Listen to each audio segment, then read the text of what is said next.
ರಾಹುಲ್ ದ್ರಾವಿಡ್ ಅಧಿಕಾರಾವಧಿ ಅಂತ್ಯದ ಬೆನ್ನಲ್ಲೇ BCCI team ಇಂಡಿಯಾದ ಹೆಡ್ ಕೋಚ್ ಹುದ್ದೆಗೆ ಅರ್ಜಿ ಆಹ್ವಾನಿಸಿತ್ತು.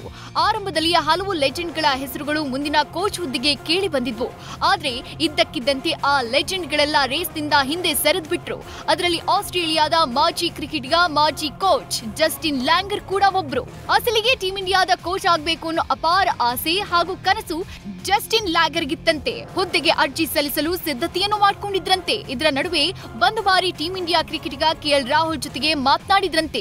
ಆಗ ರಾಹುಲ್ ಹೇಳಿದ್ದನ್ನ ಕೇಳಿದ ಜಸ್ಟಿನ್ ಲ್ಯಾಂಗರ್ ಕೋಚ್ ಹುದ್ದೆಯ ರೇಸ್ನಿಂದ ಹಿಂದೆ ಸರಿಯೋ ನಿರ್ಧಾರ ಮಾಡಿದ್ರಂತೆ.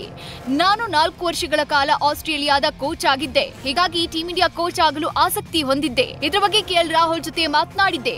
ಆಗ ರಾಹುಲ್ IPL ನಲ್ಲಿ ಇದೆಯಲ್ಲ ಪಾಲಿಟಿಕ್ಸ್ ಹಾಗೂ ಪ್ರೆಷರ್, ಇದರ 1000 ಪಟ್ಟು ಟೀಂ ಇಂಡಿಯಾದಲ್ಲಿರುತ್ತೆ.